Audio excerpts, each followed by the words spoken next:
5 जून की यह बात है। उत्तराखंड के कोटद्वार में एक खाई के अंदर पुलिस को एक डेड बॉडी मिलती है। डेड बॉडी की हालत काफी ज्यादा खराब हो चुकी थी। पुलिस उस डेड बॉडी को अपने कब्जे में लेती है और पोस्टमार्टम के लिए भेज देती है। अब पुलिस के सामने 2 चैलेंज थे। पहला तो ये कि आखिर ये व्यक्ति है कौन और कहां का रहने वाला है, ये पता लगाना था। और दूसरा ये कि आखिर इस व्यक्ति के साथ में ऐसा क्या हुआ है जिसकी वजह से इसकी जान चली गई है। पुलिस पोस्टमार्टम के लिए लाश को भेज देती है, जांच पड़ताल करना शुरू करती है, गुत्थी को सुलझाने में लग जाती है। लेकिन जांच पड़ताल के दौरान पुलिस के सामने एक ऐसी कहानी सामने आती है जिसे सुनने के बाद आपके पैरों तले जमीन निकल जाएगी। क्योंकि इस पूरी घटना के अंदर एक पत्नी ने एक बार फिर अपने पति को अपने प्रेमी के साथ मिलकर अपने रास्ते से हटा दिया।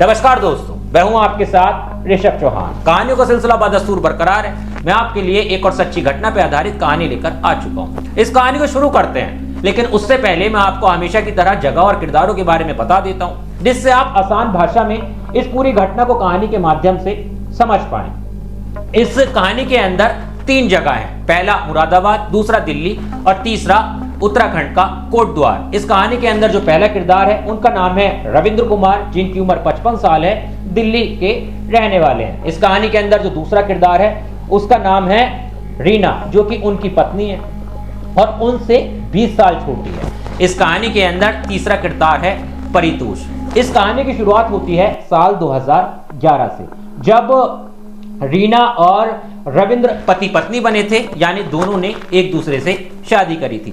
रविंद्र दिल्ली के रहने वाले होते हैं। दिल्ली में जगह पड़ती है बसंत कुछ, वहां पर उनका घर था और रविंद्र काफी अच्छा बिजनेसमैन था। उसका प्रॉपर्टी डीलिंग का काम था। दिल्ली से लेकर मुरादाबाद तक तमाम उसकी प्रॉपर्टी थी। अच्छा खासा उसका किराया आता था। आमदनी उसे काफी ज्यादा अच्छी होती थी और वो अपने काम के अंदर ज्यादा व्यस्त रहता था। लेकिन रविंद्र की पहली पत्नी किसी विवाद के चलते रविंद्र को छोड़कर चली गई थी, इसीलिए उसने दूसरी शादी करने की योजना बनाई थी, यानी वो दूसरी शादी करना चाहता था। इसी दौरान उसकी मुलाकात होती है रीना से। रीना से बातचीत हो जाना शुरू हो जाती है। दोनों एक दूसरे को डेट करना शुरू करते हैं और रीना देखती है कि रविंद्र काफी ज्यादा पैसे वाला है, उसके पास पैसे की कोई दिक्कत नहीं है। अगर वो रविंद्र से शादी कर लेगी तो फिर वो माला माल हो जाएगी। रीना रविंद्र से 20 साल छोटी होती है। रविंद्र की उम्र 55 साल थी तो वही रीना की उम्र तकरीबन 35 साल थी। लेकिन उसके बावजूद भी वो रविंद्र से शादी कर लेती है साल 2011 में। शादी के बाद दोनों का जीवन काफी अच्छा चल रहा होता है। रविंद्र अपनी पत्नी को हर तरह की खुशियां देना चाहता है, पैसे की कोई कमी नहीं होती है, इसीलिए उसकी पत्नी उससे जो डिमांड किया करती थी वो तुरंत उसकी डिमांड पूरी कर देता था। इसीलिए मुरादाबाद के एक पॉश इलाके में एक शानदार सा रविंद्र घर लेता है। उस घर के अंदर अपनी पत्नी के साथ में रहना शुरू करता है। साथ ही साथ वो घर जो है अपनी पत्नी के नाम कर देता है, यानी गिफ्ट के तौर पर उसे वो घर दे देता है। अब रविंद्र का प्रॉपर्टी का ज्यादा काम था, इसीलिए कभी उसे मुरादाबाद रहना पड़ता था, कभी उसे दिल्ली जाना पड़ता था, कभी वो किसी और शहर चला जाया करता था।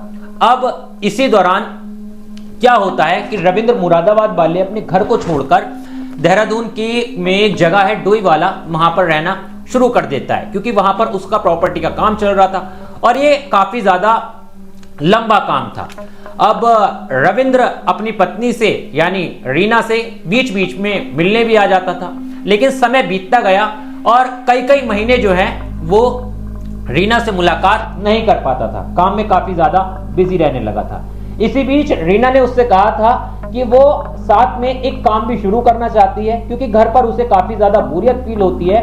अगर वो कुछ काम करेगी तो उसका मन लगा रहेगा। तो वो अपनी पत्नी को उसी घर के नीचे एक सेंटर भी खुलवा देता है फिजियोथेरेपी का। अब रीना उस सेंटर के अंदर फिजियोथेरेपी करना शुरू कर देती है। उसके पास तमाम तरह के पेशेंट आते हैं जिनका वो इलाज किया करती है।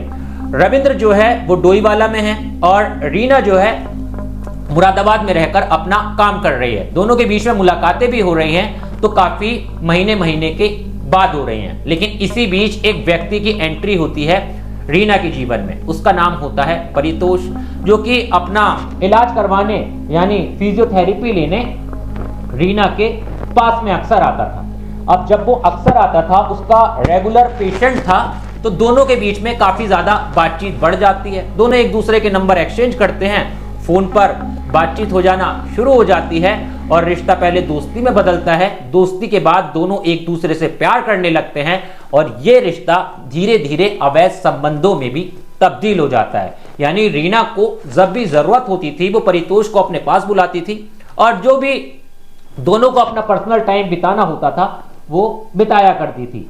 यहीं से ही रीना ने अपने पति के साथ में बेवफाई की शुरुआत की थी। अब शानदार घर, उसके बाद अय्याशी के लिए परितोष जैसा लड़का उसके पास में, बुजुर्ग, एक तरह से रविंद्र जो है वो हो चुका था, तो उसमें ज्यादा उसने इंटरेस्ट दिखाना छोड़ ही दिया था। वो पूरी तरह से परितोष को ही अपना सब कुछ मानने लगी थी।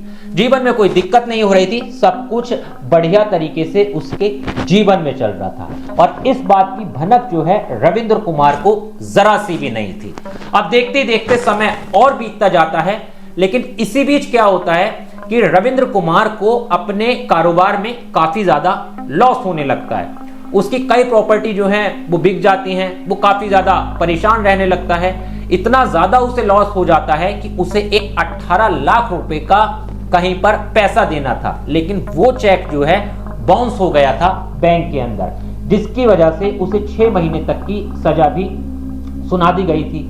अब उसी पैसे को देने के लिए रविंद्र कुमार जो है वो अपनी पत्नी के पास जाता है, रीना, उससे बात करता है और रीना से कहता है कि देखो इस टाइम में काफी ज्यादा परेशान हूं, मुझे व्यापार में काफी ज्यादा नुकसान हो रहा है, मुझे 18 लाख रुपया देना है, क्यों ना हम मुरादाबाद वाला घर जो है इसे सेल कर दें और सेल करने के बाद जो भी पैसा आएगा मैं अपना ये कर्जा चुका दूंगा। मेरे पास घर और भी हैं, अब वहां चल के अपना जीवन जी लेंगे, वहां चल के रहेंगे।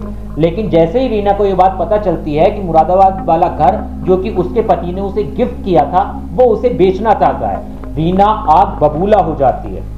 वो काफी ज्यादा गुस्सा करती है, लड़ाई झगड़ा दोनों के बीच में तभी से शुरू हो जाता है। काफी ज्यादा रीना जो है वो अपने पति पर भड़क जाती है। रविंद्र जो है वो चला जाता है वापस अपने काम पे देहरादून। कुछ समय बाद फिर आता है, तो इसी चीज को लेकर दोनों में काफी ज्यादा वाद विवाद बढ़ गया था, दोनों में दूरियां एक तरह से पैदा हो गई थी। अब रविंद्र जो है वो बार बार रीना को फोर्स करता है, लेकिन रीना को जरा भी पसंद नहीं था कि उसका घर उससे लिया जाए। वो अपने बॉयफ्रेंड को कॉल करके अपने घर पर बुलाती है, उससे बातचीत करती है, उसे सब कुछ बताती है और कहती है कि देखो मेरा पति इस समय काफी ज्यादा लॉस में है और उस लॉस को पूरा करने के लिए वो इस घर को बेचना चाहता है, लेकिन मैं तुम्हें 10 लाख रुपए दूंगी अगर तुम एक काम के अंदर मेरी हेल्प करोगे। अब परितोष को जैसे ही 10 लाख रुपए का वो लालच देती है तो परितोष भी उसकी बात मानने के लिए राजी हो जाता है। परितोष कहता है कि आखिर बताओ क्या काम है, तो वो कहती है क्यों ना मैं अपने पति को ही अपने रास्ते से हटा दूं, उसके बाद उसकी जो बाकी की संपत्ति बची हुई है वो भी मेरे नाम हो जाएगी और ये घर भी मुझसे कोई भी नहीं लेगा। अब परितोष को भी लगता है कि हाँ कह तो ठीक रही है, अगर ये काम हो जाता है तो फिर मेरी भी चांदी चांदी हो जाएगी। इस महिला के साथ में शादी करने के बाद इसकी संपत्ति पे आराम से राज करूंगा और अपना आगे का जीवन आसानी से जीऊंगा। इसी यहीं पर डिसाइड हो जाता है, दोनों एक प्लान तैयार करते हैं। रविंद्र जो है वो रीना के पास मुरादाबाद आया था, तभी रीना उससे कहती है कि मेरा एक दोस्त है, मेरा एक क्लाइंट है, उसने आज हमें अपने घर पर पार्टी में बुलाया है और मैं चाहती हूँ रविंद्र क्यों ना तुम मेरे साथ चलो, और हम बहुत टाइम से अकेले समय भी स्पेंड नहीं कर पाए हैं। अब जब पत्नी ने कहा तो रविंद्र जो है वो मान जाता है, कहता है कि चलो। दोनों चले जाते हैं उत्तर प्रदेश के नगीना में। नगीना में ही परितोष का घर होता है। अब परितोष के घर पे जाने के बाद थोड़ा सा परितोष ने पार्टी जैसा माहौल क्रिएट कर रखा था, वहीं पर वो शराब पीना शुरू करते हैं और रीना जानबूझ के अपने पति को बेहद ज्यादा शराब पिला देती है, इतना ज्यादा शराब पिला देती है जिससे रविंद्र को जरा भी होश नहीं रहता। वो जैसे ही देखती है कि रविंद्र अब बेहोशी की हालत में है, वो कुछ कर नहीं सकता, उसे काफी ज्यादा नशा हो गया है, मौके का फायदा उठाती है और परितोष के घर पर ही एक फावड़े से पहले उसके गले पर और उसके सीने पर वार करती है, यानी उसे मौत के घाट उतार देती है। रविंद्र ऑन द स्पॉट वहीं पर मर जाता है। अब प्रेमी परितोष और रीना दोनों लाश को ठिकाने लगाने का तरीका ढूंढते हैं। पहले सोचते हैं कि इसे गाड़ दिया जाए, लेकिन फिर वो कहती है कि नहीं, गाड़ेंगे नहीं, कहीं दूर जाके फेंक देते हैं जिससे ऐसा लगे कि इसके साथ में कोई हादसा हुआ है। लाश को गाड़ी के अंदर डालते हैं। पहले निकलते हैं रामनगर। अब रामनगर में उनका प्लान था कि यहां से लाश को जो है फेंक दिया जाएगा तो ऐसा लगेगा कि एक्सीडेंट हुआ है, लेकिन रामनगर में उन्हें जरा भी मौका नहीं मिल पाता। फिर वो वहां से निकलते हैं कोटद्वार। अब कोटद्वार में जाने के बाद जैसे ही एक सुनसान जगह आती है, जैसे एक खाई आती है, पत्नी अपने प्रेमी के साथ मिलकर अपने पति की डेड बॉडी को वहां पर फेंक देती है और बिल्कुल निश्चिंत होकर अपने घर पर आ जाती है। अपना जो उसका डेली रूटीन था, जो उसकी फिजियोथेरेपी का काम था, उस काम को करना शुरू करती है और ऐसा बिहेव करती है कि मानो जैसे उसके जीवन के अंदर कुछ भी हुआ ही नहीं है, सब कुछ ठीक ठाक चल रहा है। आस पड़ोसियों को, किसी को भी, रिश्तेदारों को कोई शक भी नहीं होता।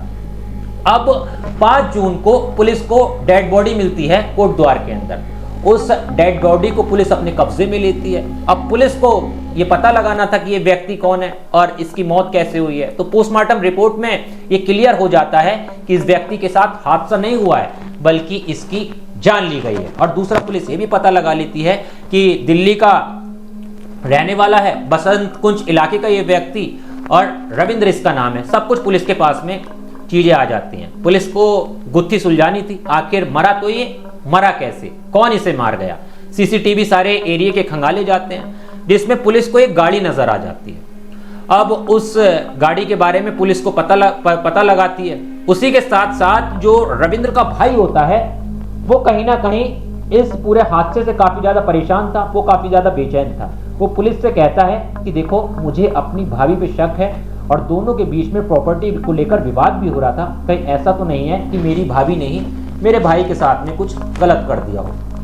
जैसे ही भाई ये कहता है रविंद्र का, वैसे ही पुलिस गाड़ी तो देख ही लेती है सीसीटीवी फुटेज में, तुरंत जो है वो पहुंच जाती है रीना के पास में। रीना को कब्जे में लेकर उससे गहराई से पूछताछ करना शुरू करती है, सख्ती से पूछताछ करती है। पहले तो बहुत सारी कहानियां जो है वो रीना बनाना शुरू करती है, लेकिन पुलिस तो पुलिस है, अगर अपनी पर आ जाए तो बाल की खाल भी निकाल ले, और ऐसा कोई गुनहगार नहीं है जो पुलिस से छुप पाए या फिर सच्चाई जो है वो छुपा पाए। रीना काफी ज्यादा टूट जाती है और टूटने के बाद रीना ये पूरी कहानी बताती है जो कि मैंने अभी आपको वीडियो में पीछे बताई, कि किस तरह से उसने और किस कारण अपने पति को मौत के घाट उतार दिया, वो भी अपने प्रेमी परितोष के साथ में मिलकर। परितोष को भी गिरफ्तार कर लिया जाता है। अब इस पूरे मामले के अंदर ये क्लियर हो चुका है कि एक बार फिर एक पत्नी अपने पति की मौत का कारण बनी है, तो उसकी प्रॉपर्टी को हड़पने के लिए, अपने प्रेमी के साथ आगे का जीवन बिताने के लिए अपने पति के साथ पहले बेवफाई की और फिर उसे मौत के घाट उतार दिया। और इस साल 2025 में पहले ही ऐसा मामला नहीं आया है। आप देखेंगे तो मुस्कान मेरठ की, उससे पहले, उसके बाद आप देखेंगे तो सोनम, ऐसे तमाम केस हैं जो आपके सामने भी नहीं आ पाते हैं। लेकिन ऐसी घटनाएं हमारे देश के अंदर इस कलयुगी दौर में आए दिन हो रही हैं, और ऐसी कहानियों को मैं आपके सामने अक्सर लेकर आता रहता हूं जो इतनी ज्यादा हाईलाइट नहीं हो पाती। और कहानी मैं आपको बताता हूं, इसीलिए बताता हूं कि जिससे आप समझ सकें कि इस घोर कलयुग में अब दिन ब दिन क्या कुछ होता जा रहा है, इंसान कितना ज्यादा हैवान बनता जा रहा है। खैर, आपकी इस कहानी पर क्या राय है दोस्तों, एक बार कमेंट जरूर करना। और हाँ दोस्तों, मैं आपके लिए इसी तरह की क्राइम की कहानियां लेकर आता हूं, आसान भाषा में पूरे केस को कहानी के माध्यम से समझाने की कोशिश भी करता हूं। अगर आपको मेरी वीडियोस अच्छी लग रही हैं तो एक बार दोस्तों कमेंट जरूर करना। और हाँ, क्राइम स्टोरीज के लिए मेरे चैनल को सब्सक्राइब करना मत भूलना। किस राज्य से, किस गांव से, किस शहर से आप मेरी वीडियो देख रहे थे, ये भी कमेंट के अंदर जरूर बता के जाना, जिससे मैं अगली वीडियो में आपके नाम का जिक्र कर सकूं। मिलता हूं आपसे किसी और वीडियो। जय।